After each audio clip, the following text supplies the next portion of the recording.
GNT show is intended for mature audiences. Parental discretion is advised. Live long and prosper, bitches. Star Trek: The Final Frontier. These are the voyages of the GNT show, our continuing mission to explore Star Trek storytelling, to seek out new worlds and interesting characters, to boldly go where no show has gone before. Naomi Wildman. I was setting it up. Welcome to the GNT show, where obviously we have no script. Yeah, let's just get this puppy started. As always, the beautiful, the lovely, the high-booted, short-skirted, and big-breasted Terry Lynn. That would be me. Admiral Shaw. She's badass. It's Ceridian. Good morning. It's Sunday on the GNT show. You know the worst part of this morning? It's not the getting up early. It's the fact they're making me wear clothes to do the show. It's time for coffee clutch. Strap on your helmets, boys and girls. It's gonna get rough. Oh, it's gonna be one of those mornings. Let me put on my seatbelt, my helmet with the little blinky light on top. For safety. When we decided we were going to do the GNT show, one of the things we said was no standards. GNT show does not go on the air because we're ready. It goes on the air because it's 9 o'clock on Sunday morning. Mike could have snapped by then and killed us both. Pain sticks for Mike, evidently. We have our production meetings on the air. Well, it's the best way to get you to adhere to things. Yeah, you've now set an expectation. That's the thing about the GNT show is we set no expectations. I need more coffee. Wow. I'm trying to figure out wher or not I want to do general news or Star Trek news, and I figured This is Terry having a series of small strokes, actually. Well, it doesn't take long for this show to deteriorate, does it? straight the fuck downhill. I don't always podcast, but when I do, I GNT. And good morning, everyone. How are you? Welcome to episode 185 of the GNT show. I'm Gettysburg 7. There he is to my left, your right, Ceridian. Kapla. Yeah, he's a tired Klingon. Yes, but at least I'm not a grumpy when I'm tired. Hey, grumpy? I'm a grumpy. Am I a grumpy? I don't know. I'm just tired. You okay? You all right? Sleep deprivation aliens should be illegal. That's true. And there he is to my right, your left this week, joining us. Hello, Midnight. Hello. How is everybody? We're doing good, Nemesis. All these people who need sleep. He's my nemesis. He's your nemesis? Oh, yeah. All right. Kesmar Orange? Who the hell is Kesmar Orange? So anyway, Terry is... Where is Terry this week, Mike, in her start of her world travels? She is in Los Angeles, I believe, for a conference, a work conference.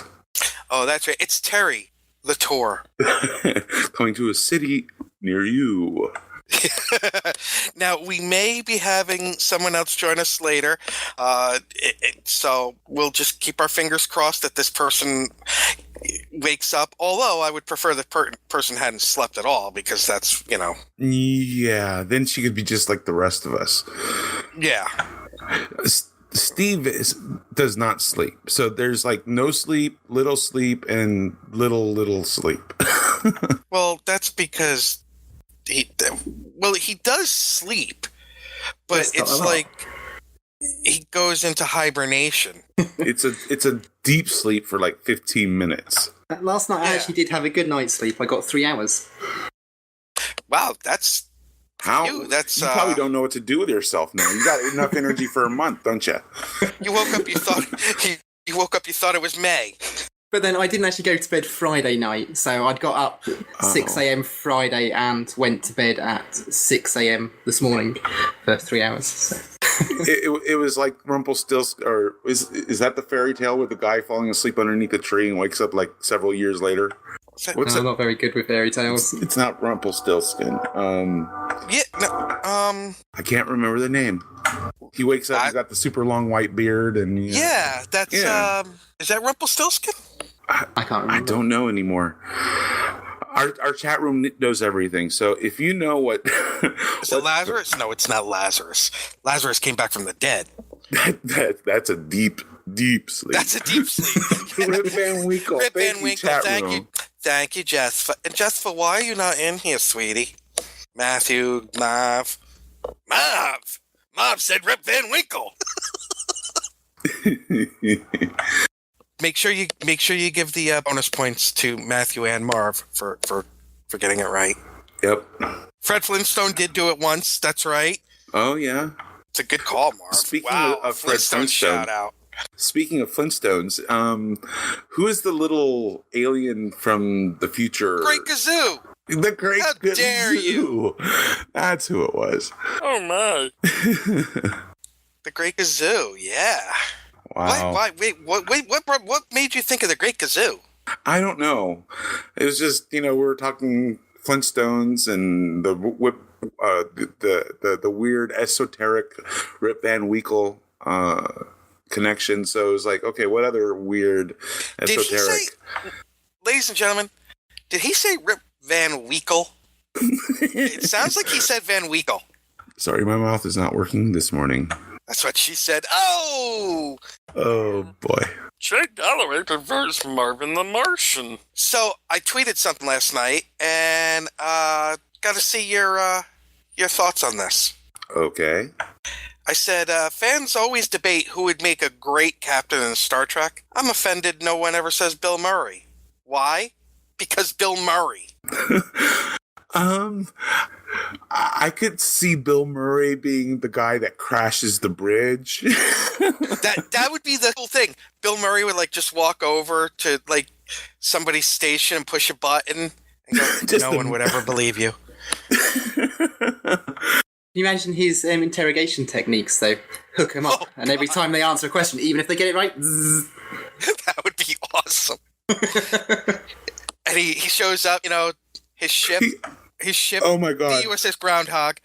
Yeah, I was just thinking that would be his interrogation technique. He'd come in, he'd yell at you for an hour, leave, come back 5 minutes later, or a little while later, and yell at you saying the exact same thing, and just repeat. And then he shows up, on a starbase, just pouring. Now, did you ever hear this story about Bill Murray? He showed up at a bar and went behind the bar and started tending bar. And people could order whatever they wanted, but he just poured everybody a shot of tequila. I love him so much. Murray don't give a fuck. No, he doesn't. Wouldn't he be a great starship captain? It would be I think he might be up there with Jellicoe. It would be a different kind of captain, but he'd definitely be up there with Jellicoe. Actually, I think he'd make a better crazy admiral. No, but he's not crazy. Oh, he's not crazy, but he can pull it off. As really I say well. that, Matthew Anderson puts up the Carl the Groundskeeper video. So, yeah, thanks for making my point. Jesus Christ. He'd be the chief engineer, Summer Wolf says. Summer Wolf? Another new person in the chat room. New person? We've got Summer Wolf, Keshmar. What is it? Orange. Anybody else new? Wait, oh my God, Waz is here. Are they new, or are one of these people actually Terry checking in secretly? No, I don't think she would do that. Plus, do you really think she'd be up at 6 o'clock in the morning when she didn't have to be? It depends. She might have been having such a good time, she's not gone to bed yet. Yeah, no, that's just like the rest of us. Yeah. Cuckoo for Cocoa Puffs. He's having sympathy. And Kashmir Orange is here from Twitter? Or is that just their symbol? The second one. What the hell's that mean? Stop being cryptic. I think if it's showing a Twitter, it's coming from Twitter. But that doesn't mean that they haven't created a... Oh, it's 8:17, so that's towards the East Coast. Yeah, that's... Well, wait a minute. What time zone is that then? Because it's 9:17 here. That would be Central. Oh, Terry's in Mountain, right? Albuquerque's in Mountain. Usually she's in Mountain. This week she's on the West Coast. All right, you logged in via Twitter. Okay, Kashmir Orange, let's play a little game. Give us a hint as to who you are. He just roamed in off the street, I know, right? For his ID. And suddenly, how do we know it's a he? Could be a she. True, but... The one after the first one, but before the third one. Thank you, Marv. All right, it's 9:18 for Kashmir Orange. Okay, East Coast. What the fuck? Napoleon riding a penguin. That is totally awesome. I think that's Napoleon. Does it matter? I mean, that's almost as Jasper says, "Golly." That's almost as epic as Napoleon riding, or shooting down water slides in Bill and Ted's. I said almost. 48 Stowe characters. Wow. Who do we know with 48 Stowe characters? Is that Will V? That's what I was going to say, Will. Will, is that you, beautiful? I only have 23. 'Cause Captain Jack will get you high tonight. I thought that was Snake. It is Snake Plissken. Oh, it is Snake. Okay. Is there somebody Whenever here people named Captain Jack mention now? Snake, I always think of Metal Gear Solid, first of all. I've never played that. Oh, great game. I've still got to finish the previous one yet. My PS3 died, so I had to start it all again. Are we going to spend the show trying to guess who our audience members are? Guess who the audience member is. Yep. What happened to Janice? We booted her? What happened? She could be having technical difficulties. I am unsure. It is Brandon? Are you kidding? Oh my God. I'm getting verklempt. Right on. Well, welcome. I do this big elaborate arm movement, gesture. Not that anybody can see it, but well, welcome to the studio, beautiful. Oh, speaking of which, hello. Welcome to the studio, beautiful. I think that was meant for you. Yeah. Uh-oh. Oh, shoot. I can't. I forgot how to do this thing. Yes, thank you. Hello. She forgot to push the button. I forgot to push the button. And Jess was here with us. Hello. How you doing? Good.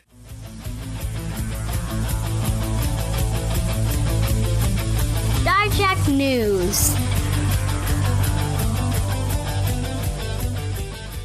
So, did y'all see the news of how easily Star Trek fans will bite on the smallest rumor of a TV show coming back?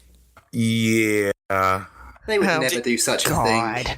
Did you see the Mike Okuda tweet about it, that he was disappointed that people believed it? Well, I knew it couldn't have been true, because they were talking about an episode that they pitched and got rejected 10 years ago. Yeah. So I didn't think it was very likely. Not to mention there's just no facts in there at all. Yeah, but that does not mean that there isn't conversation that is starting to happen. It's just it's just not. It wasn't anything that they were actually reporting on. If it's going to happen, we won't hear about it till like October, November, December. Yeah, it's 6 months to a year down the road before anything newsworthy is going to be coming out. Now, plus I have a feeling, and I've said this for a long time, if they do make a series, it's going to be Orsi. He's the one that's going to end up helming it. He's got probably the best track record for television right now. I'm sorry, I thought you were using that as a pejorative. Don't be Orsi. Yeah, but it was amazing to see how this just started showing up in my Twitter feed and my Facebook feed. And yeah. I mean, I did my fair share of sharing it, but I think that goes to show that people are hungry. They're starving for new Trek on TV. I should have amended that. Well, film as well. Well, yeah, but we do have that already. But Trek doesn't quite work as well on the big screen as it does on the small. Definitely, yeah. So, but I think what this is doing is it is kind of sort of testing the waters. It's showing CBS, hey, people are definitely interested. I mean, look how long this rumor ran. It ran for like 3 days before it was finally debunked. That's true. So, it's I think it's kind of like a thermometer. They'll toss us these rumors every now and again, just to see, how people react. And, granted, they're false and there's really nothing going on, but I think it's kind of like an indication. It's the canary in the mine shaft. It might be. I mean, it isn't even necessarily official, or semi-official, but it could be somebody sort of throwing it out there and trying to say, "Hey, guess what? CBS, Paramount, or whoever, whoever's in charge of it this week, that there's an interest here, there's an interest." But the thing is, they already know that there's an interest. A few internet rumors flying around that's going to happen every few months anyway. It doesn't really, it isn't really anything that's good for the powers that be to measure. It's not really, it's measurable, but it isn't something that has a measurement that's actually meaningful, because it's just, it's just how quickly people can retype and reshare over and over again. Yeah, well, and you can't really go. Go ahead, Steve. I was going to say, they can probably get better measurements by just having a look at the fan stuff that's coming out for TV or at least a web series, with all the different fan productions on Kickstarters and how quickly they're being taken up. Not only that, the amount of views they get. Yeah. Some of them are in approaching 1 million views, like for Axonar. I think they're getting close there. Because they're just trailers too. Can't really go by sharing of something on social media or people clamoring on social media, because social media, especially like Twitter, it could be such a small amount of people from the overall, and that's what you got to look at, is the overall population type thing, but they can be the loudest. I mean, you know what I mean? Justfa, you're the professional. You know what I mean, right? Absolutely. It's they're what are called influencers. I mean, I tweet something and it's lovely. I got 400 followers or whatever. Ashton Kutcher tweets something, it's a whole other ball of wax. Yeah. And, when you look at the raw numbers, well, that's just one person tweeting versus one other person tweeting. But then you look at the next level of it. I mean, he's got 1 million followers, something or more. It's something crazy like that. Well, you have to also keep in mind that the initial article that started all this was a Latino review. They have this track record for releasing news tidbits that tend to be true more often than not. And I could be incorrect about this, but don't they associate more often than not with Orsi? I think so. And that's the thing, is he is Latin, so conspiracy theory time. I got my, tinfoil hat on for effect to block out the gamma rays. I thought you were just trying something new. Oh, well, there's method. By the way, the lovely Janice is back. It's a very nice tinfoil hat, by the way. Thank you. It's shaped like a pirate ship. Was it Katie and the nephews that painted it for you? Yes, tinfoil fedora. Tinfoil fedora. It's a good look on you, actually. Thank you. But I like the little tinfoil side horns. It adds a little cling onto it. But seriously, I think that. Sorry, didn't mean to clear my throat on the air.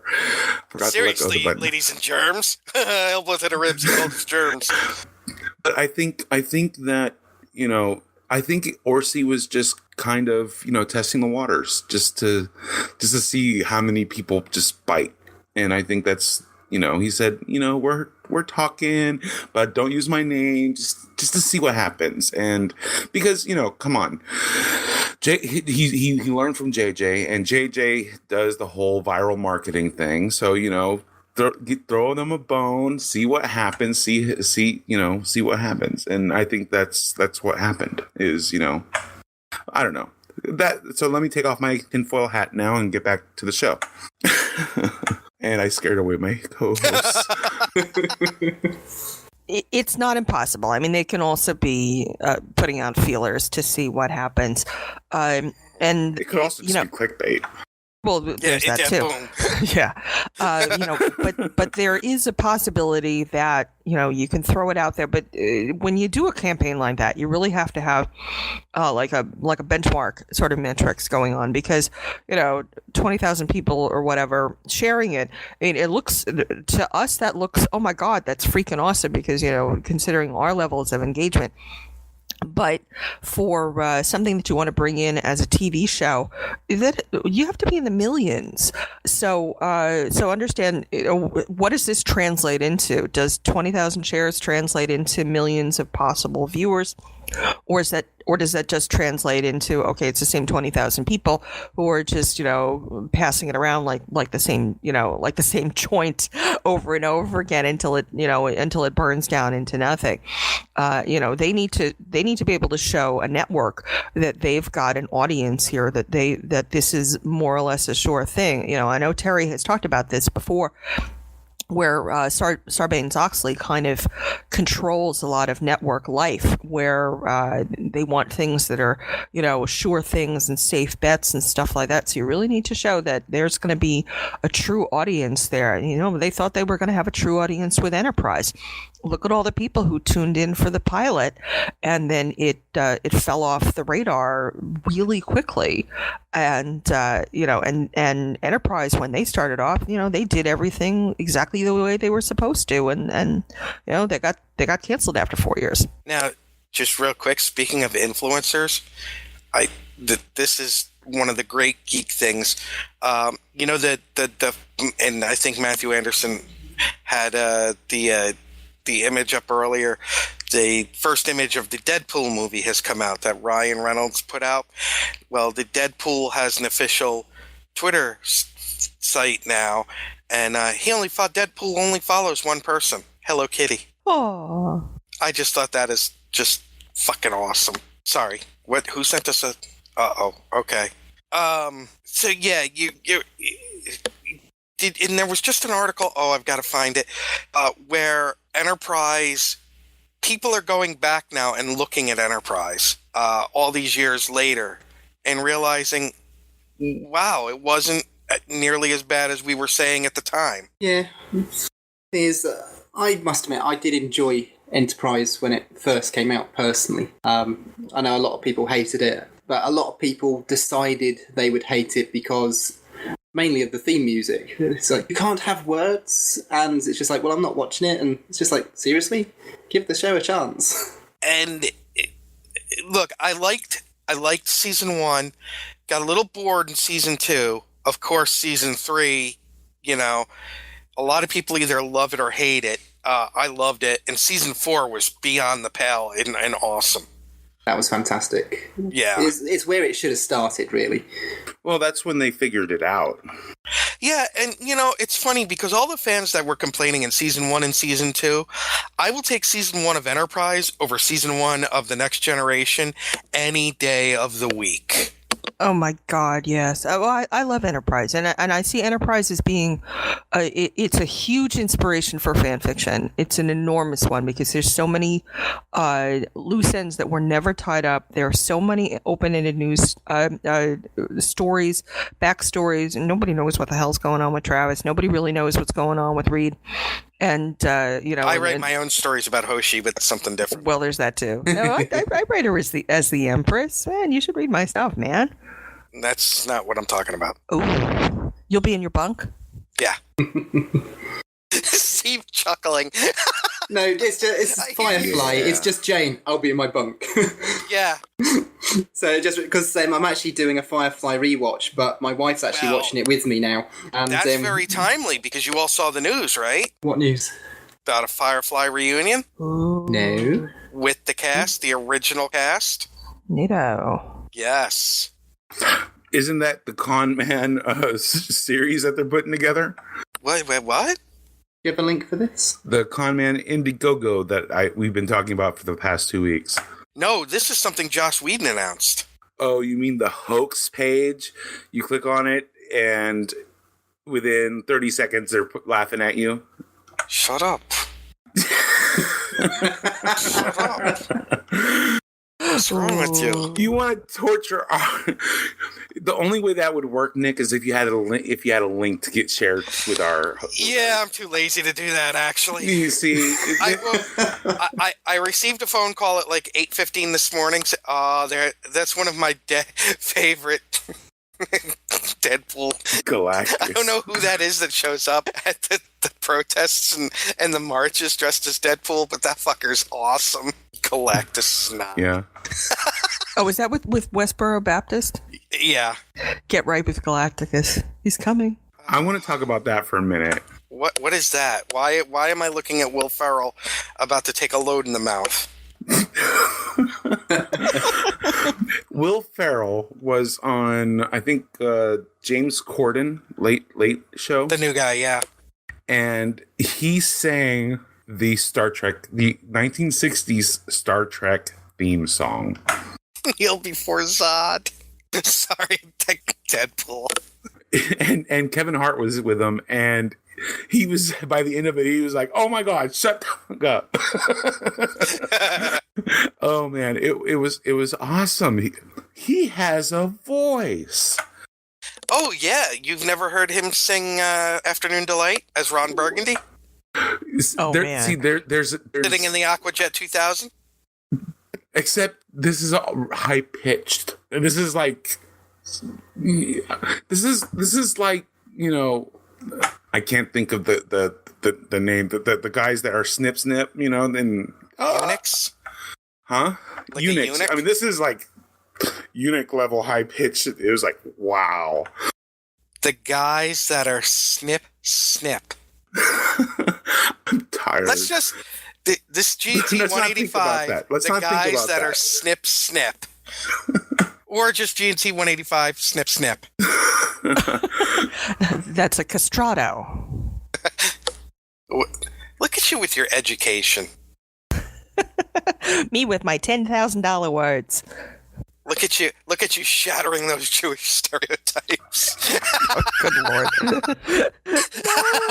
It's going to be Passover soon. We have matzah. In the house. Oh, when is Passover? Next weekend starts.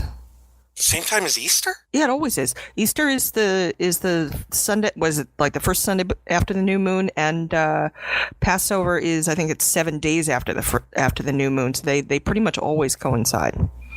Matzah in the house. I was gonna say, so like you have to eat like really shitty food. Pretty much, but matzah brai is to die for. At least the way I make it.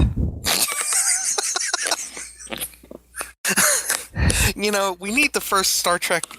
Star Trek needs the first Jewish captain. Oh my God, yes. Imagine, and set in the TOS time frame, so that way when they're dealing with the Klingons. He can be calling home to his mother all the time. No, I think it'd be it'd be Enterprise era. I think Enterprise era would work. Enterprise era is always good. Doing the guilt trip on the Klingons. What do you mean you're attacking again? Oh my God! Did you not like what we got you for Hanukkah? This is not the way you're acting out. He would speak Yiddish to the Klingons. And the funny thing is, they understand each other. It's a shanda with those ridges. What happened to you people? God. Make it so. We have to write this. Did you guys see the Star Trek movie news that came out this week? Simon Pegg? Yes. He's Simon Pegg. There's two bits of it. First one was from Comic Book Movie. And in that one, he kind of says that Star Trek The Ring will bring frontierism and optimism back to the franchise. That is a promising statement. We'll see, how it goes, but let's see. The quote is, "We just want to take it forward with the spirit of the TV show, and it's a story about frontierism and adventure and optimism and fun, and that's where we want to take it. Where no man has gone before, where no one has gone before, sensibly corrected for a slighter, more enlightened generation." So it sounds like they're trying to move it in the right direction, in my opinion. Well, he's a fan, so. Yeah, so he has respect for the material, the source material, which is great. I definitely want to see exploration. I'm really tired of this, little pocket war and conflict over and over again. And stop rehashing things from the past. Give us something new. Like, Mike, we were talking this week about the casting rumor of Idris Elba. Yeah, But which I don't have a link for. Which somebody said to me that he would be Chang, and I was like, why? Why would they? I was pleased to see that he's he's being considered for the film. However, and I'm going to channel my inner Terry, although that sounds very odd. Just go with the flow. Just go with the show. But I don't want to see him as a villain, if that makes sense. I would love to see him in it, but just not as a villain. Yeah, don't you know? British guys are always being made the villains these days. Except for that's ridiculous. Yeah. So I don't know. I think he'd make a good addition, but I don't want to see him be the villain. I would rather see him, being another starship captain. Hopefully not one that's doing bad things. How about he's an alien? That they meet along the way. I just think because the thing about he's going to be Chang. Why yet another rehash from, and again, not even from the original series, from the movies. Yeah. I mean, they already remade Wrath of Khan. What are they going to do now? Let's redo Undiscovered Country?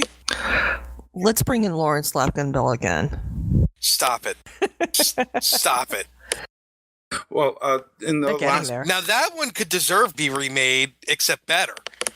Well, the last bit of movie news regarding Simon Pegg was he was being interviewed for his upcoming or his new film, which is, let me find the title, Kill Me 3 Times. And he did talk about how he got involved with writing the new show or the new film. So it was interesting excerpts, and it did kind of confirm that when Orsi was removed from the project, that they did throw out the script. So now, just wanted to mention that. Thank you for posting that, Matthew Anderson. I love Jewel. 6 new episodes of The X-Files coming? Yes. Well, 6 with Duchovny and Anderson. That's not to say that there may not be more with other people. Yeah, but you talk about setting the geekverse on fire. I said fire, not fire. Fire. Wow. Fire. Oh my God! Excuse me.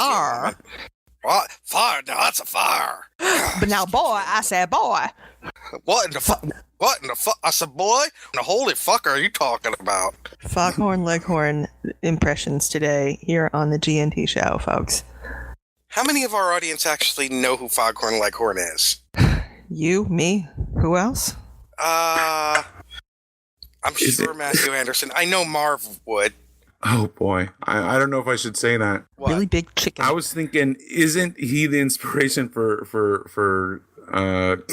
Colonel Sanders KFC? Oh my God. Oh my God. Yeah, that's why I wondered if I should not say that. We need to take you to an undisclosed location and re-educate you, Mike. That's what I'm afraid of.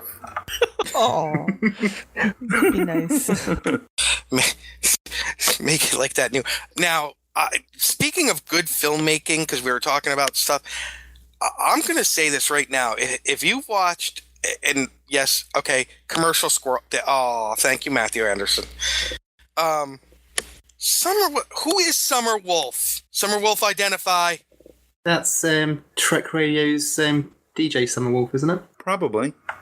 Possibly. Oh, that would make sense. Look at Steve being all practical. Speaking of which, real quick, I'll take Foghorn Leghorn over Porky Pig any day. I fucking hate Porky Pig. But anyway, what's the context here? Because we were talking about the people. Anyway, did anybody watch the full 3-minute short film that Taco Bell did? Oh my God, the one where they pretty much are bashing McDonald's breakfast. how brilliant is that? It's so beautifully filmed. It's kind of like 1984 meets like the Berlin Wall and meets the Joker. With the Joker being the despot in control of it all. It was awesome. It's a brilliant film. I mean, that is one great ad, and it has the Ramones. Now people are just throwing shit out there. Corona beer with lime. People are just you just yell shit out. Sometimes I think of our chat room as the Jerry Springer audience. He's the father. Jerry Springer one. I was thinking the same thing, Jespa. You are not the father. That's Maury Povich. If you're going to get your shit yes, TV, let's get it right. But usually it starts with a discussion of you are not the father that ends up in a brawl. Yeah. Oh no, don't you touch my man. Mm-mm. Yeah. Somebody watched Jerry Springer and then once somebody and else proposes marriage. Yeah. True. Did you guys see that? Blunt talk. Yeah, Patrick Stewart, he has a new show coming out on Starz called Blunt Talk, and it looks good. Let's see. As previously reported, Blunt Talk casts Patrick Stewart as a British import intent on conquering the world of American cable news. The show already is locked in for 2 10-episode seasons, and it follows the fallout of his well-intentioned but mostly misguided decision-making both on and off the air. Oh boy.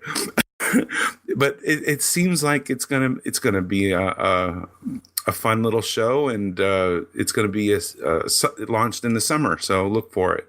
I think it'll be worth it just to hear Patrick Stewart dropping some F-bombs. I think they do have him do that in the teaser, if I remember. Yeah, right on. That looks fun. I hope somebody intercuts that with images of Peter Capaldi dropping F-bombs in, what is that called? In the Mix, I think it was? In the Cut? I don't know what you're talking about. Does anybody know if he's going to be having guests on what sort of guests he's going to be having, or if it's just him talking, or... Well, he's going to be like a cable news host, so I'm sure he's going to have guests. I was just thinking, wouldn't it be so much fun with if and when he has Ian McKellen on? Yeah. Oh, that would be awesome to have an episode with him and Ian. We've seen how they get on just going about doing things through what they post on Twitter, so that would be a very good... Yeah, that would be awesome. Did you guys hear about Star Talk? I did not see that one this week, Mike. What is that? Neil deGrasse Tyson, I guess he has a podcast called Star Talk. Well, he's going to be launching on the National Geographic channel a television version of his podcast. And his first guest is going to be George Takei. It's going to air April 20th, 11 p.m., on the National Geographic channel. And I guess the format is they're going to pre-record like an interview, and then that's going to be aired during the show, and then they're going to spend the rest of the hour or whatever it is, talking about whatever theme is discussed during the interview. Other guests set to appear during the early weeks of Star Talk, which are Charles Bolden, Richard Dawkins, President Jimmy Carter, Chris Hadfield, Ariana Huffington, Biz Stone, Norman Lear, and Christopher Nolan. Oh, yeah, well, I'll be sitting anyway. So, and then it goes on. Tyson is to conduct a one-on-one interview with each week's guest, and then invite a comedian co-host, and influencers in the media, science, and pop culture to join them in front of a studio audience at the American Museum of Natural History's Rose Center for Earth and Space in Manhattan to further explore the week's theme. That looks like it sounds like it's going to be an interesting show. Have you guys heard his podcast? I haven't. No, I haven't. Didn't know he had one. Wow, we're sorry, sir. Yeah, well, looks like if you want a sneak peek of what this might be like, you might want to check out his podcast called Star Talk. Yeah, I follow him on Twitter, but I don't remember him ever announcing that he's got a podcast at all. Can you guys believe it? It's been 21 years since Blood Oath. The Deep Space Nine episode where Kor, Kang, and Koloth were together with Jadzia Dots. Oh, yeah. Really? You're going to give us anniversaries for Klingon episodes now, Mike? It's a notable moment in history for me. Oh, my God.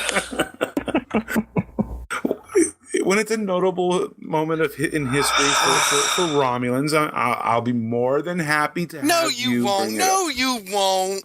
Don't even try. We're not going to get into anniversaries of Klingon shit. But it was a Jadzia episode and a good one. Jadzia was badass in that one. Oh yeah, she was. She got to kick a little ass. She smacked them around too. Oh yeah. Put those old bastards in line. What do you give for a Klingon anniversary anyway? Is it paint sticks? Batleths? What is it for 21 years? For 21? It's paper. Yeah. Death by 1,000 paper 21 cuts. is the triple anniversary. No, that's every anniversary. I love it. You know what? I love it. Jay Galloway trying to get on my case. He says it was on the Star Trek website. So back of Nick, because he meant back off, but he typed it wrong. So that's right. Back of Nick. Back of Nick. Is that like trying to pat your back? Jay Galloway, resident Packlid. So, back of Nick. I type mad. Party foul, dude. Party foul. I type bad. Back of Nick. How is that a party foul? He's the one that fucked up the spelling. Oh my God. This show just is totally going to hell. Welcome to the G&T show, sponsored today by Strunk and White. Nice. Wow. He says, "Oh, it's on." That's a good point. Sorry, Charlie Sheen. Yeah, Matthew Anderson posts a meme that says, "Silly bitches." Only I can do that much cocaine. And there's pictures of Amy Winehouse and Whitney Houston there. That's, that even I consider that maybe. No, that's pretty good. I like it. Oh boy. I'd say it'd be crossing the line, but they just snorted the line of coke, so. Moving right along. Well, that's all I have for Star Trek news, but I do have a little bit of Stone news to talk about. I want to play Star Trek Online. Engineering here. Warp engines are online. Course laid in, Captain. Engage. Your ship. Warning. Ship is under attack. Your crew. Move out. Your destiny.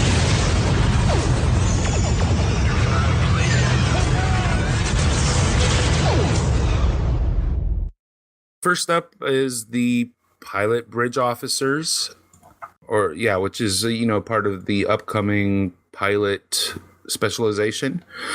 What I'm kind of enjoying out of this article are some of the names of the new abilities that our bridge officers can learn or use. Stuff like clean getaway, flyer apart, hold together, and let's see. Wouldn't hold together actually be an engineer one though? I'm holding her I'm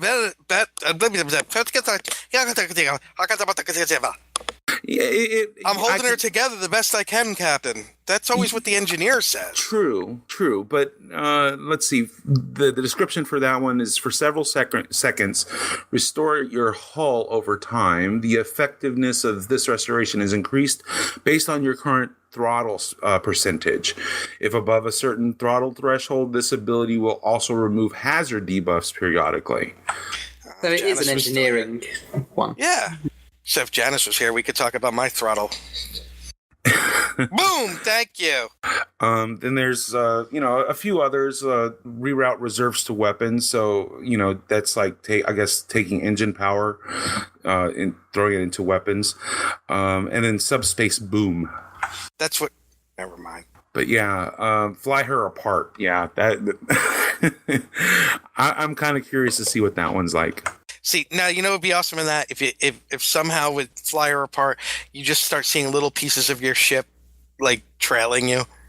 Kind of like that scene from Firefly or from Serenity when they're making the re-entry, and all of a sudden the big chunk of hull plating just goes flipping off. Yeah, that'd be kind of cool. There she is. Janice is back. Janice, you missed it. We were talking about Nick's throttle. My throttle. When we throttle up to full. Yeah. Oh, shit. Look, I'm getting scolded in text. Janice, I like it when Janice talks in third person. Janice can hear you and is here. Oh my. Oh my. Oh my. Yeah, you'll get a Gibbs slap later. No. Janice is not a slapper. No, she's not like you. She's a nice person. Yeah, she missed nothing. She heard it all. Plus, she has it on repeat. Let's see. They're starting to. Stowe is starting to resolve some of the issues with the advanced queues. Their first experiment is going to be on the Azure Nebula Rescue. What they have looks like what they're doing is they're going to be assigning marks for every ship that you rescue. So when you rescue a ship, you earn automatically one mark that you're going to get at the end. If you can take care of some of the optionals, you'll get more marks at the end of the thing. And then if you can complete the mission, that's when you're going to get the lion's share of the marks. And it looks like the failure state is you have to at least be able to rescue one ship. So if you cannot rescue one ship, it's fail. So it seems like this mission is going to be a lot easier to complete, which is kind of, I guess, the goal that they were going for. I haven't done this one as it currently stands. I did it on normal Friday night. And got a lot more marks than what you'd usually do for that that mission. Oh, right on. So we did fail the second optional though, but still got a nice amount of marks for it. I think it's like 80 odd marks I got, and that was for normal. So it's like right on. Well, this is just the first of many revamps that they're planning on doing. Hopefully it results in more completions of these various queued events or queued missions, or at the very least being able to earn more rewards, and being able to get more work done on some of the reputation systems in the crafting, because it's frustrating when you queue up and you run a mission for however long it takes to get through it, and all of a sudden, just because in the last minute or two something does not work out, you get nothing. It's just aggravating. And I have to say, taking an hour to play through Kittimer space is annoying. But I did manage to complete that one. So we should note that these changes are currently only on the Azure Nebula Rescue mission and only on the normal and advanced difficulties. Yeah. The Elite has stayed the same. They're planning on rolling them out on other missions, but this is the test one. Yeah. This is the test one. They may do more tests for other missions just to see, just to make sure that they really have it right. So this is unfortunately it didn't start well though, did it? Because there's huge problems after Thursday's patch. So they ended up having to go down because people had not only disconnects, but they couldn't play the new featured episode, they couldn't complete the Azure Nebula mission, and they had to do an emergency patch as well. Yeah. So, but since then... I'm not quite at the Uneasy Alliances yet. I wanted to talk about real quick first the incident at Molrian Center. Sela has escaped. We had a little backstory a bit last week where we saw Sela being interrogated and refusing not to give up any information. Well, this week she manages to escape custody and is on the run. So, going into Uneasy Allies, having read this article or this story, I kind of figured we were probably going to be tracking her down. And although I do not want to talk about too much about Uneasy Allies, which is the new featured episode, I do want to say, yes, it's out now.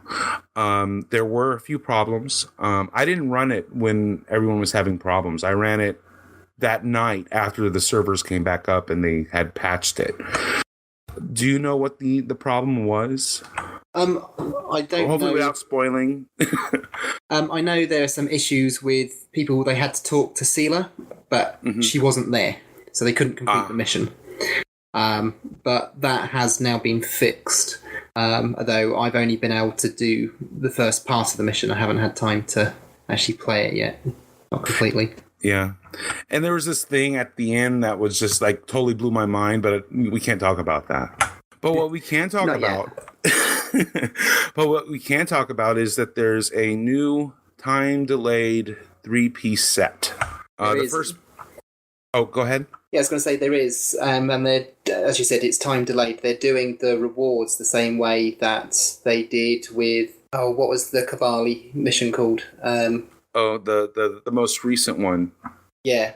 So they're doing the rewards the same way that they release the new piece of the set each week, as a way to get people. Because beforehand we had the thing that you replay the mission. And you replay the mission 3 times in a row, really fast, get done with it, and be over. Yeah, and that's what people did, and they didn't play it again for ages, where at least this way, you play it once, and then you go back and play it again. The only issue I have with that is now I've got to try and remember which options I chose to try and do different options, to try and see what the differences are in the storyline. Yeah, and you earn different accolades along the way. Yeah, so it's just like, now which one did I do? Was it that one? And it's just like, damn it, I keep forgetting to write these things down. But what is nice about doing it this way is it gives you more opportunity to get your alts through the mission, because you're not having to run it 3 times in a row for each character to get the whole set. You can run it once on one character, run it, and kind of, pace yourself. So if you have multiple alts, this is I think what they're kind of shooting for. But let's see, the 3 pieces. The first piece is the Romulan Imperial Navy set. It's the first part is the armor. I think the next part is this personal shield, and then there's a profession specific kit, I believe, is the third piece. So, and those will be released over the course of the next few weeks. But it's a fun episode. They're playing through it once. I saw that there is a lot of replayability, which is nice, because it's kind of it's hard enough to get through some missions over and over and over again, but when you have so many different options available, different paths that you can take in terms of, story or whatnot, it makes it a little bit more interesting. And, so I think it's a lot of fun. And it does not seem as hard as the last one, the one that they did for the anniversary. What I've seen so far, I've got stuck when you have to deactivate a certain thing. I run out of time, so. I had a good this week on Twitter. Will and myself and Tumor Boy Nick had a real nice back and forth about. Because people are asking me in the chat room why I haven't played since December, and Mike, we've been through this on the show about my I got bored with the grinding, and what it came down to is, look, for the new people coming in, starting at zero and working their way up, it's a wonderful thing. The way that by the time you get up to Delta Rising, you don't have to put up with that. But well, even before Delta Rising, you're halfway through the episodes by the time you get to there from what people have reported. Yeah, and well, why with the grinding, why am I being punished for being with them since launch? That's how I look at it. Sorry. Don't make me have to fucking fly from one patrol mission to another because I've been with you forever. The strange thing is, it's not everybody that has suffered from that. I myself didn't. Really? I didn't have an issue getting to any of the missions at all. And each day I logged in, I did, at the time, it was the Mirror Universe event. So I got my reward for that for the day. I fired off my DOFs just one time. And then I just completed the one mission for Delta Rising, and that was it. And I did not have any issue getting to any of it. I still haven't completed all of the Kabali ground stuff, because I didn't do all the optionals and things like that. I just did what was required for the ground mission. I didn't have trouble either. But I despise being made to do these patrols, and specifically to fly from one fucking area to the other, like halfway across the Delta Quadrant, and then back to the other side of the Delta Quadrant. No, fuck that. You know what? World of Tanks is getting my love. Minecraft is getting my love, because, sorry, if I'm gonna do something I enjoy, not get pissed off that I have to grind and grind and grind, because I was already at the cap when this launched. I have a question. Would you roll a new tune as part of Delta Recruit? No? Okay. No. I was just curious. I don't even play the alts I have now. I played as Satan. Most longtime listeners know him as Stan until he came out of the closet as a Romulan. And but I don't even play the alts I have now. Why would I roll a new one? You know what I mean? And I don't mean that in a bitchy way. It's just like, why? I'm looking forward to the Delta recruitment. I've got a few characters that are sort of below level 5. No, hold on. Jay Galloway. Yes, they all did patrols. I didn't have to fly from Vulcan to goddamn Deep Space Nine to do a patrol, and then back to Andoria. As part of that patrol. Yeah. Yeah, they did have you flying all over the quadrant. And that was a bit annoying, but I was bored. I enjoyed the patrols, because at least when you did them as part of the storyline, there was little aspects of the storyline put into those patrols. So I actually did those patrols, whereas a lot more of that shows up towards the latter part. And it's not exactly evident early on. No, and Mike and Terry have both said that it starts out slow, Delta Rising, which is fine. But let me ask you a question. If a TV series you're watching starts out slow, do you lose interest and go away from it? No. Really? Well, that's because you don't sleep. Well, yeah, I see Nick's point. And you know, why are people that have been with it forever being punished? Because that's what it comes down to. Agents of S.H.I.E.L.D. It started off slow, and then something big happened that drew everyone through, brought everyone back. Yes, but that was only an hour, once a week. True. But nothing's stopping you from playing for 1 hour each week for Stowe. It took me that long to fucking fly from one patrol to the other. Did you equip your engines? Oh, yes. How did it take you that long? You're missing the sarcasm in the. I thought the Brits were good with. See my face? Bobbit? I'm not bobbit. Bobbit? Face? Not bobbit. Now, All right, do you have more Stowe news, Mike? Actually, that's all I got. So. Okay, because I actually have something. Not Stowe. Okay. But Jara Hodge is she's a Star Trek fan. You know, seen her at the convention. She's a wonderful, wonderful woman. Oh, okay. I think I know what you're talking about. Yes, a new podcast, Women at Warp. It's she's discussing Star Trek, and Jara is amazingly fun.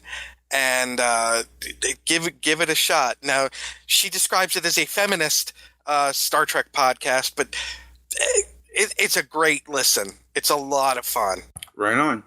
So I haven't had a chance to listen to it yet, but it does seem like a lot of fun. So, from what I'm hearing, cool. Yeah, in their first episode, you get to meet the crew, if you will. Grace Moore is on it. You may recognize Grace, I think, from Mythcreants with Orin. Okay. Look at me giving a shout out to somebody. Right on. Ooh. I know. Jay, see, why are people misunderstanding the point? I resent having to grind because I was already capped out. I don't want to be punished for having done everything I needed to until Delta Rising came out. Why do people not understand that? Well, as I said, Mike, maybe it's because other people didn't experience it. Mike, you get that, right? I do, but at the same time, I also get where they're getting, where their hearts are. So the content is good. It's just... That's fine. Then let me play the fucking content. Don't make me have to fucking do bullshit because you didn't design it for people that were already playing the game for 5 fucking years. You designed it for new people. And that's what it was. Yeah. Well, I'm sorry that I've been playing since the beginning. Well, it's still possible to skip the patrols if you meet the level of requirement. So if you, for instance, as an example, not saying that you have to, but if you do the PvE queues, you earn experience there. Sure, it might take a few extra PvE queues to get through before you can actually, play the next. How about just allowing us to play the content and have the content scale us so that we don't have to do this bullshit? I don't disagree, but... And I'm not yelling at you, Mike. It's just frustration. I know. And again, we would like you to play the content. That's the point that we're all trying to make, is that we want you to check it out. We want you to be able to, share your opinions on it, and we want to know what you think. But at the same time, we also at least I do, and I know Terry does, we understand where you're coming from, and the grind is a bit annoying. When the idea of signing on knowing I was going to have to do these grinding patrols just made me feel, and that's how I felt. That is not a go-getter. You know what I mean? That is not something that you're looking forward to. I get it. I stuck with the game when Admiral Akari was in charge, okay? This is just boring. That's what it comes down to. Having to do these patrols because I was already capped out is boring and a little insulting. Oh, you've been with us all this time. You did everything you were supposed to. Your character was capped out where it should be. Here, go fucking just sit there and pew and then fly 25 fucking minutes to pew for 3 minutes and then fly 26 fucking minutes to pew for 4 minutes. So basically you play commuting. Yes, thank you. Just driving the fucking DC Beltway is what it's akin to. That is an apt description. Star Trek, the Long Island Railroad. Star Trek. the Van Wyck. Oh, God. Sometimes it does look like a parking lot out there. This is what we do with the show. We brainstorm ideas for the Klingons of Long Island. This will be an all episode. About Klingons of Long Island. The Star Trek Van Wyck will be one episode, as will, of course, Tales from the DMV. Summer, I'm sorry I feel that way too, because you will find nobody, and this is not because of my love of Romulans, but because of the story that was Marv Van Wyck in space, that was more in love with the story that went with Legend of Romulus and then the Dyson Sphere and the whole thing. Mike can tell you, right, Mike? How in love was I with it again? It was paced well as on top of it all. Yes. And then, I'm sorry, we were talking earlier about Star Trek movies, and let's not rehash the same thing. I'm sorry, I've been to the Delta Quadrant. It's called Voyager, and I wasn't a real big fan. Something new. You know what I mean? Mm-hmm. Well, I maybe Steve can answer this question. Steve, what's the level requirement on the latest episode? Is it 60? Yeah. The last two featured episodes have both been 60. Oh, that sucks. Because I was hoping that Nick would be able to skip Delta Quadrant and jump straight to those. Well, the thing is it continues the storyline after you've done all the stuff at the end of that, which is why it's right at the end. Mm-hmm. So you're saying, in order to get to the really cool stuff, I gotta put up with fucking grinding.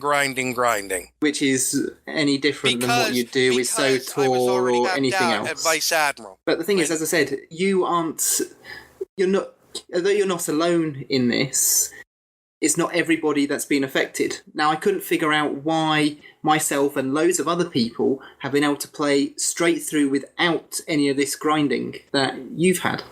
Because I just did some very basic DOF missions, one Mirror Universe mission, and an actual Delta Rising episode. And that was it. Yeah, but the problem is the one Delta Rising episode that he has to get through before he actually gets to a story mission is a patrol. That's the problem. It's 3 patrols. It's 3 different mini missions. Yeah.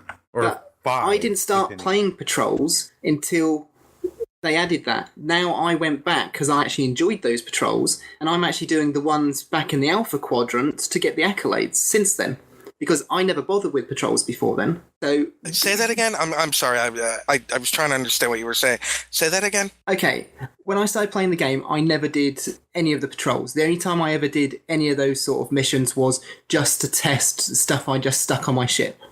Right. I've never gone and played when you do a new build, you jump into a patrol just to see how it works. Exactly. That was the only time I ever played them. But playing these patrols actually got me enjoying patrols, so much so that I even started working through some of the accolades in the Alpha Quadrant patrols. Now, see, I did like 3 of these patrol, and all it was ugh. After fucking flying, all the way across for 3 minutes of battle that did absolutely nothing. It bored me. They are vying for the time of players. And when you have long-time players, and I know I'm not the only one because others have agreed with me on this, it is not worth the investment to have to go through this bullshit because I did everything from fucking launch on when I can go on my Xbox or I can do other things because, frankly, we don't know how to make it so that the longtime players level up other than a grind.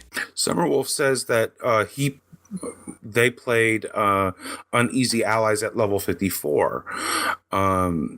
Dust to Dust, they also played Dust to Dust before, but that was before they bumped it to a level 60 mission. So, that's making me feel good. Hey, we bumped something up to a level 60 mission. Stop All right, it. so while it's in promotion, they might have bumped it down to, say, level 50. And then they put it up to where you then meet it in the leveling for the rest of the stuff.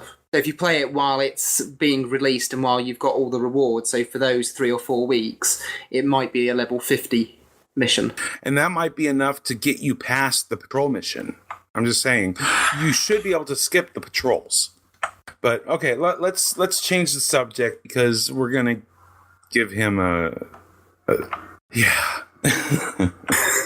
So Jessica, hey, thank you, Brandon. But no, actually, if you want there's a little bit of STLV news. Do you want to hear that? Well, Are we not able to post to our Twitter right now? Huh? Ooh, let me see what it's doing. I went to post something about women at Warp, and it said, tweet from Sunday G&T failed. This action was flagged as suspicious. Oh, maybe Jesper's already Oh, sent shit. it out. Yeah, I'm just seeing that too. Oops. Let's figure this out. Maybe I won't do this while live. How about that? It might be because there's no text with the links that have been going out, possibly. But yeah, you mentioned STLV News? Yeah. Yeah, it's given me a hard time. Okay, so let's go to STLV News. Shall we just start right off the bat with a Las Vegas update? Are we still talking Vegas, right? We are. Talking about Vegas. Yes. You're coming to Vegas, right? Star Trek Las Vegas may take place every August, but on this show... This is where we hang out the rest of the year. Exactly. The crew has been fatigued now from so many months in space, and they need to take a break. The landing party has been down to check out the terrain while the crew gets ready to play. They say there's only plant life living on this lovely rock, but a rodent appears wearing a vest. There really isn't a heck of a lot. They have Copper Weekend packages available now. Looks like something called Captain's Chair Admission Package is on sale. But I'm not seeing anybody new being added. But you know, that may change. Anyway, that's the only news I've got. It's not a hell of a lot, and now I have to go yell at Twitter. Thank you, Jesper. Do you have a link for that at all that we can stick in the chat room? There you go, Steve. Thank you very much. Yeah, even trying to retweet something, it wouldn't let me do it. Yeah, it'll let me schedule things. It doesn't seem to allow anything else, though. That's very weird and very annoying. Twitter must be malfunctioning. Well, no, Twitter's because I was mad at able me. to tweet something as me, and then I was just going to try and retweet it from the G&T. Maybe there's too many people logged into the G&T at the moment? I don't know. I'm going to have to go hunting and looking for what the hell's going on. And, ladies and gentlemen, you're hearing the business voice of Jesfa. Live. Oh, fucking, I had something. Oh, I'm sorry. What is Summerville saying? Episode list, skip, sip. I don't know what that means. Oh, that was in regards to Stowe. Oh. Yeah. Just basically confirm, just almost agreeing with what I was saying is skip over the patrols, skip over the content that you don't want to do. It wouldn't let me.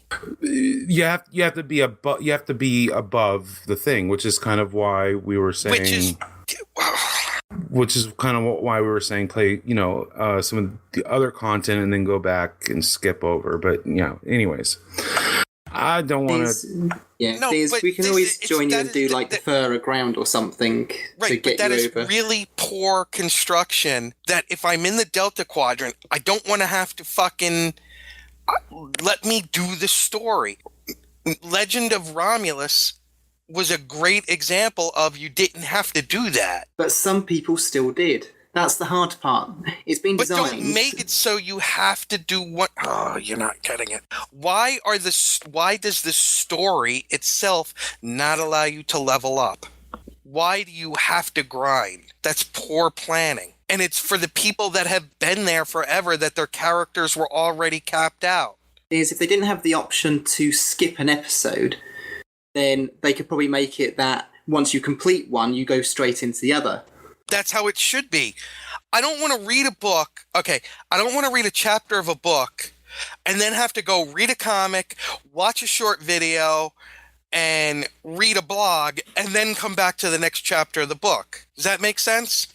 Oh yeah, as I said, I do understand you, but all I'm saying you're is... the only one. The thing is... No, he's not. You're not. I think you're probably a minority that's had this. He said I understand you. Okay. Well, I understand you. I get you. But that doesn't mean that I'm... You big Klingon lug.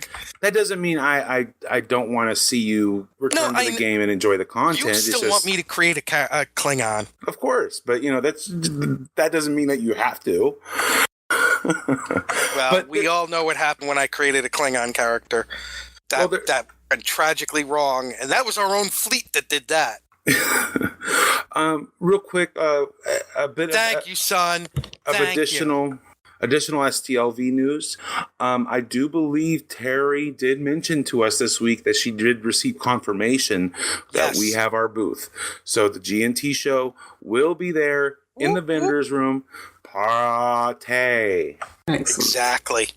Speaking of GNT, after STLV, our next big event will be on Halloween. Yes. When we will be doing 24 hours of G&T. So if you want a real treat, wait until it's tired, angry, hungry, cranky Gettysburg. Ooh, you want to miss that. No. But we will be doing 24 hours of G&T, and I am already in the process of writing so that we can debut the Klingons of Long Island. Cool. And Hell yeah.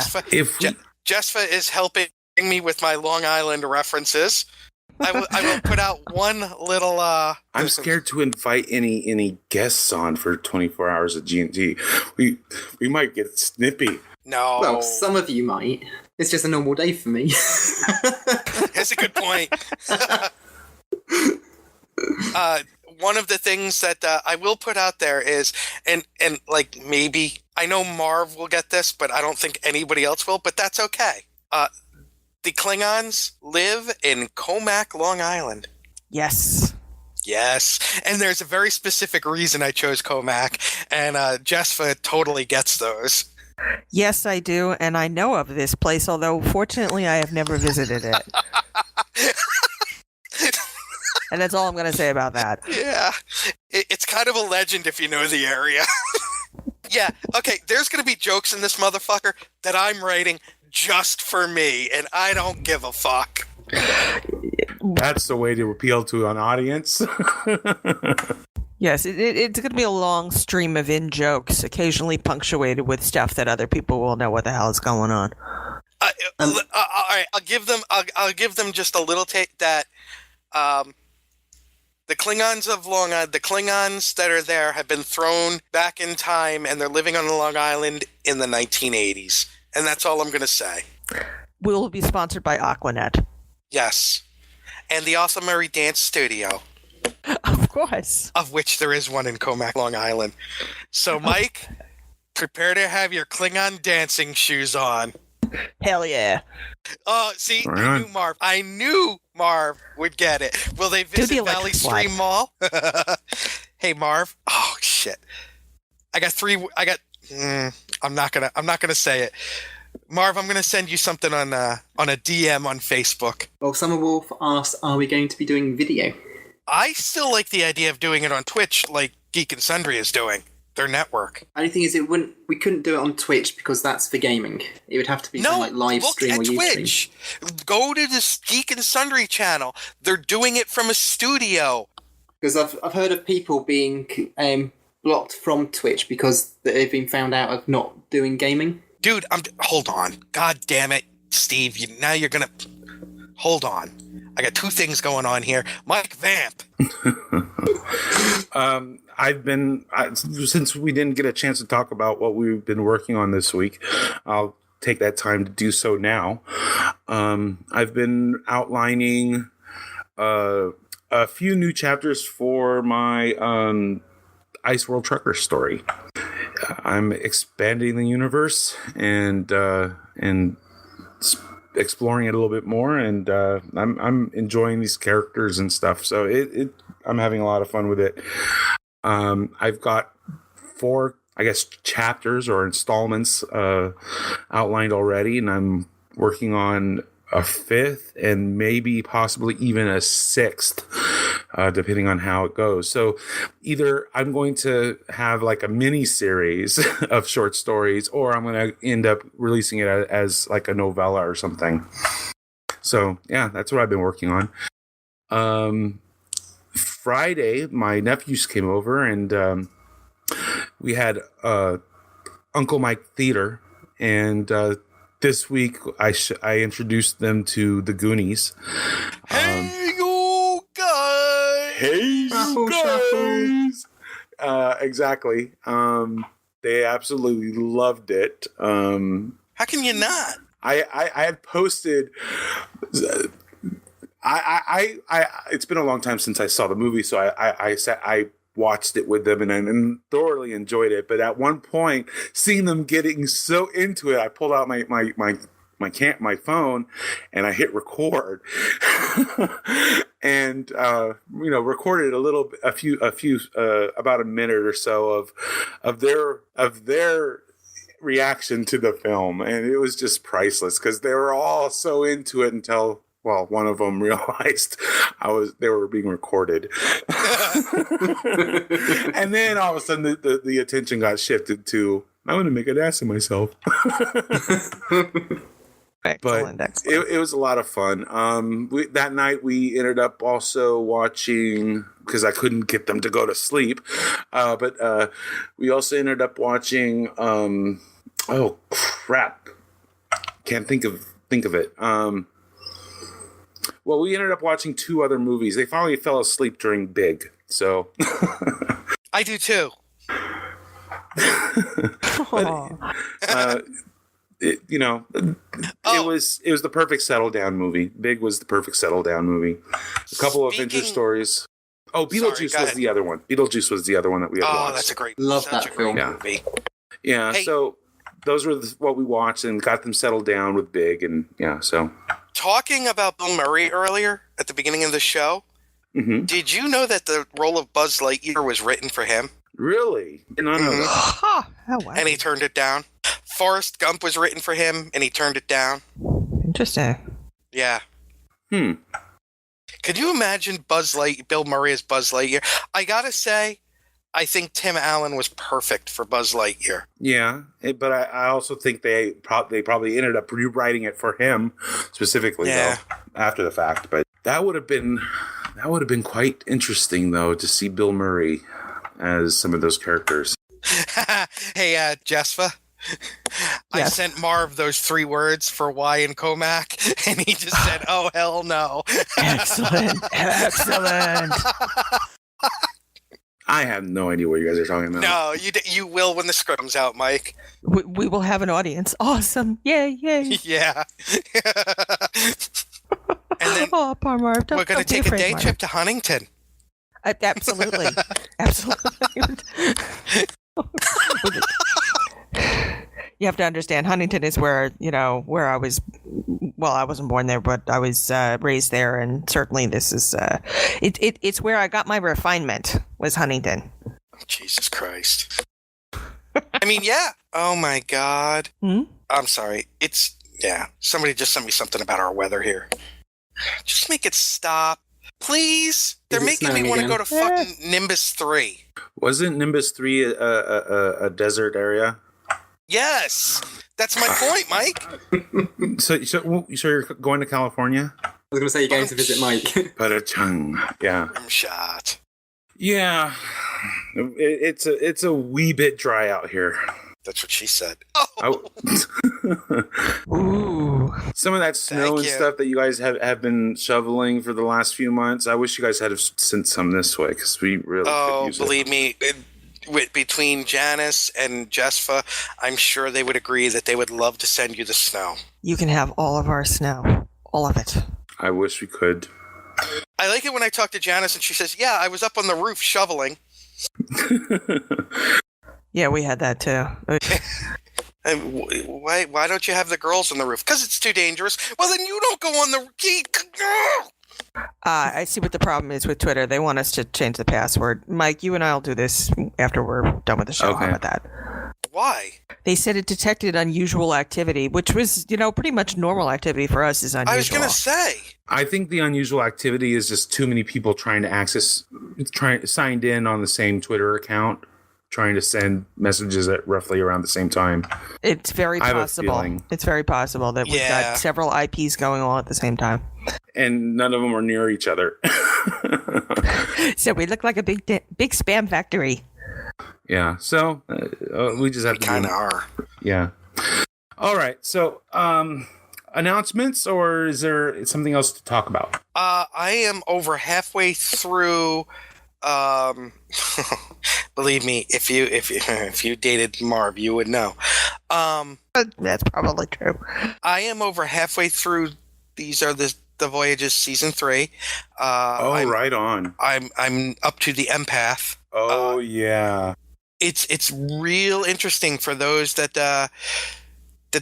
haven't read it to see the awesome intentions and the actual feeling they were making something special in Spock's brain, but not special in the way that it came out. Yeah. And even on have you started reading The Empath, or are you? I am up to production. Okay. They've cast it and everything, so yeah. Okay. So now I'm into the production part. I won't spoil it. But with The Empath, they're hoping to, if I remember right, to finally get to the point where the show isn't a big drain anymore. Well, yeah. Well, and I feel bad for the one director for Is There in Truth No Beauty, who got kind of blamed for going over, but it was because of the actors walking out of the filming because of the IDIC medallion. Yeah, I mean, he totally got the short end of the stick on that one, because he did absolutely nothing wrong. And then he what they did his job, and he did it as well as he could, and in the end, he's the one that took the fall, because someone has to, and they can't blame the actors.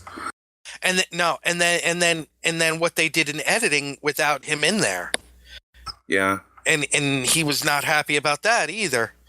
It's that book series is just so enlightening, and although it starts off.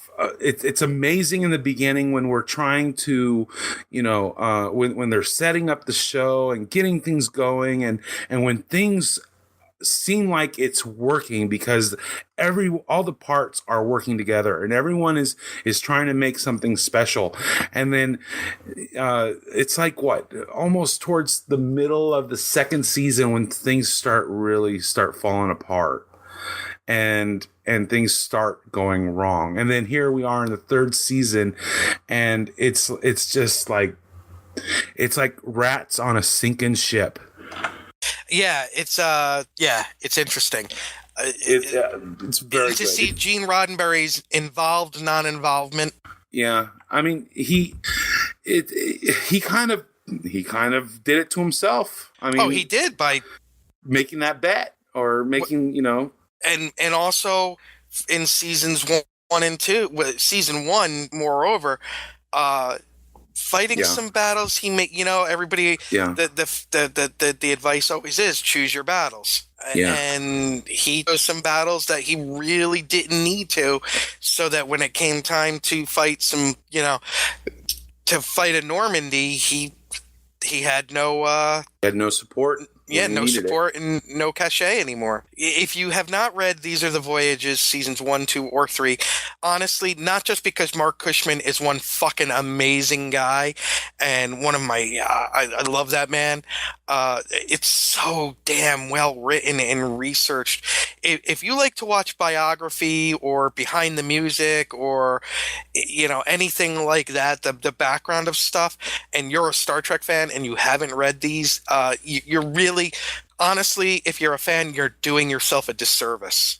Yeah, I mean, this I think is a must read for any fan.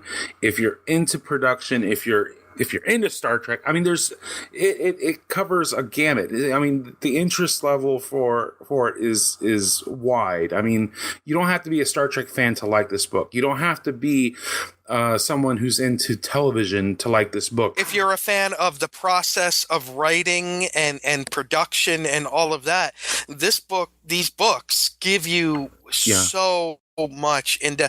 Now, one of the things, and we need to say this over and over because the myth somehow still prevails, that Star Trek was a creature of low ratings. Even in season 3, it was winning its time slot. They were consistently getting second, they were going up against the Friday night movie or the Thursday night movie or the movie of the week or whatever. It was on at Friday night at 10 o'clock or 10:30. Yeah. It was consistently a strong second place, and in some episodes in the third season in first place. So NBC kind of later on, well, the ratings were very straight up lied. Bullshit. It was total bullshit. And he kind of mentions it. Cushman ends up mentioning it in the book that they were basing a lot of those rumors were based on like one episode. Yeah. The worst produced, or the worst. What's the word? Not produced, but the one that ends up with the worst results. Yeah, that's the one that they were going for. They weren't averaging it out. They weren't considering the best. They were looking at the worst, and that's what they were paying attention to. They were only looking at the ratings for maybe one city. They were not looking as a nation. Yeah, I mean, it's a shame, but. Like Nick had mentioned, Roddenberry kind of had done it to himself, sadly. And Cushman had mentioned in our last interview, there's going to be another book, which has me very excited. Oh, God, I am so, yes. Which shows, what has happened after, the series ended. And because I had jokingly said to him, "You're going to write about the animated series?" And he was like, "Oh yeah," which is just awesome, because I really don't think anything has been written in any kind of depth about the animated series. He did say that there wasn't a whole lot for a whole separate book. No, which is why he's combining with other things. And he goes through Phase 2 and the plans for Star Trek Phase 2, and then some of the early movies. Yeah, into the motion picture. So, I think he goes through Wrath of Khan. I think Search for Spock, and maybe one more, but the Voyage Home. Does he go through the Holy Trinity? 2, 3, and 4? I think he does, because after that, it's pretty much, it's become, Trek is pretty much, the original series has run its course by that point. Is the way that he had put it, I think. So. Now, Mike, do we have an interview this week for a supplemental? We do not. Okay, good. I don't mean good. I mean good as in because we would have told the people. I know, you should have seen me on Wednesday night freaking out. Oh, shit, did I miss something? No, I knew in advance that these next this next couple months is going to be really hard to get everyone, in one place, comfortably, relaxed, ready to go for an interview. So that too. So we didn't schedule anything. Now, how is Jen Ucelis? Do we have an update on her? She had her surgery, right? She had her surgery. She is recovering. She's off the pain meds now because she's drinking whiskey. That's our girl. That's our gal. So she is on the mend, as they say. Yeah, get better, Jen. Yeah, get better. And once you are better, please come join us. So let's get to announcements. Let's start off with contests. All of them. Contact. Starting off with Nick's convention contest, his convention challenge, if you will. Catan convention. Convention Catan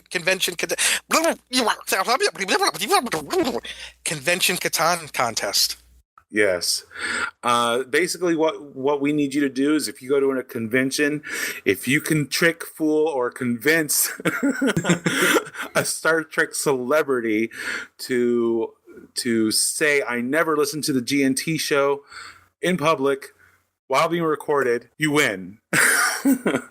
Well, maybe. If you get Patrick Stewart, Shatner, or if you can get a captain to say it, you win. If you get a crew member or a guest host, you might need a few of them to win, but we'll work with you. We'll see what you got. And that's for Star Trek Catan, right, Nick? That is correct. So right on. Terry's contest for oh boy, brain went blank. Her favorite scene in the book. Yes, and the name of the book is Absent Enemies. So you read Absent Enemies, you find the scene that she likes, and no, it's not the scene where Ragnar throws a chair, and email us. And if it's the right scene, you win. And what do you win? You win, damn it. John Jackson Miller's book. Yes, the Takedown. That's it. That's it. I'm still tired, but yeah. So real easy to do. Just read an ebook and then send us what Terry's favorite scene is, and you can win. And finally, our last contest. I think it's our last contest. Is it our last contest? Yes. It's our last contest ever. No. We have 7 entries, I believe it is. Maybe it's 8 by now.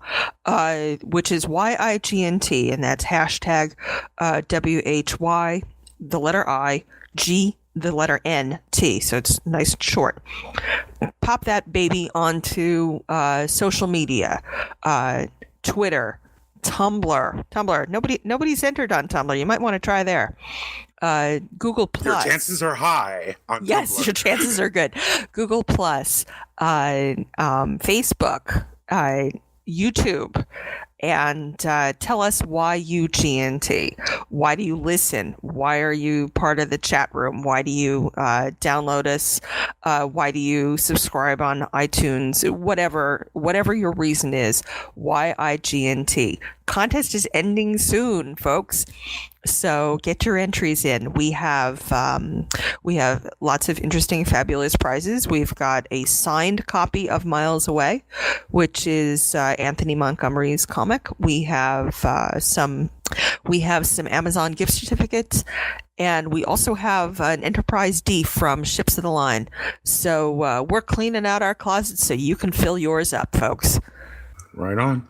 It sounds like fun, and I've seen a few of the entries, and I'm liking what I'm seeing. So yeah, very artistic. There's been a lot of wonderful creativity that we've seen. So we're very pleased with what we've already seen, and of course we're greedy, so we want more. Let's see. Anything else that's new-worthy to or interesting to talk about? Let's move on to other BLB-related news. Gates of Stavacor, if I sent you a script, I'm still waiting on audio. My goal is to me and my crack team of editors are standing by. Did you say crap or crack? Crack. Did it not sound like you said crap? It did. I may have said crap, but that's because my brain is asleep. My crack team of editors are standing by to start whipping out these episodes. We've got 5 scripts out. We're hoping to get 5 scripts done and edited and released, so we can get to the next batch of 5. I think all in all, we're sitting somewhere like 18, 19 episodes. So it's a huge season, and we would like to get it out this year. May not be perfect. May not be possible, but that's what we want to do. Let's see. Well, I would like to thank Sori for doing some wonderful beta reading on some of my stuff. He's been very helpful, and so I won't say anything more about that, but he's been just terrific, so I'd like to publicly thank you. So thank you. Oh, thank you. I'd like to know why Naoma Vasilia GNTs. Why does she? Ooh. Could it be She's for the autistic. pain sticks? She might give you an answer that you may not like. Yeah, I know, right? I love you, Neil. Backfire on me. No, Mike, settle down. See, I told you he was all about you. No, he's just a big cuddly teddy bear. Oh, that's all he is. He's a big trained Mugatu. That's what she said. Is that the kind with the big horn in the front, the Mugatu? Yeah. With the big horn in the front. And the horn curves to the left. Does it? Oh. Oh, God, we need to wrap up. Yeah, because what I'm thinking should not come. I know. I shouldn't say it. No, You're no, so no. bad. You're such a bad. No, go ahead, say it. Oh, no. I'm just trying to think of ways to make that safer. Let's just put it that way. We're adults here. This is an adult show. Anyways. Wow, that's the best she has. It is just something I do. Jeez. We'll work on this. Son would have talked about tying me up or something. I was just on saying that she happy does note. to keep the checks on you. What? What, Steve? It's just something she does to keep checks on you. I know, right? So, Steve, do you have any announcements? What many things are you working on? If we're going to wrap up, do we have time to do that? No, I am reading the Deep Space Nine novel, The Missing, currently. I'm halfway through that. Oh, cool. So I'm enjoying that one. Have you guys read that one yet? I don't believe I have. I'm reading a Typhon Pack novel. I finished Rough Beasts of Empire. I'm now on the next one. Right, you, Nick, are you back to reading Stowe novels? Oh, I haven't stopped reading Stowe novels. Stowe novels. Trek novels, even. Stowe novels. Trek novels. Paths of Disharmony is the one I'm on now. I haven't read that one. It's by Dayton Ward. Ooh. Oh, never heard of him. If you have a question for our Ask Dayton segment, please email us at hosts@gntshow.com and we'll ask them. Let's see. Jespa has a book. I do, yes. Yes, I it's do. for sale and stuff. Yes, I have a book that's for sale on Amazon. It's called Untrustworthy, and I'll even give you my real live name, which is what it's published under. My real live name is Janet Gershon-Siegel. That's GERSHEN-SIEGEL. I am the only person on the planet with that name. So Jewish. So totally Jewish. I'm the only person on the planet with that name, so it's easy to find me. Anyway, I really appreciate your support, and it's anyway. So thank you at least for checking it out. I certainly appreciate that. So thanks. Yep, and so yeah, there's that was like a show. And I think we're like, done. I think that should be the title. That was like a show. Sounds good. And like we're done. So thank you, everybody, for that stuff. Thank you, everybody, for listening. And next time, hopefully, we'll be a little bit more coherent. I think I'm having a stroke. When are we ever coherent? Let's not make false promises. All right, slightly more coherent, okay? Anyway, so live long and prosper. Take care, everyone. Joel on True, bitches. Music for the G&T show is provided by Warp 11, Andrew Allen, Grethor, and 5-Year Mission. This has been a Busy Little Beaver production. Gonna take a 5-year tour. Boldly go where no man's gone before. Gonna travel to the end and make new friends. Move ahead, walk factor 10. Put a mini skirt on my old man. Represent the human race. And we make space a happy place. To boldly go where no man has gone before. I think I sang that line once before, but I'm not too sure. We'll be so happy, can't you see? A zero-G community. Gonna travel to new worlds. Beam on down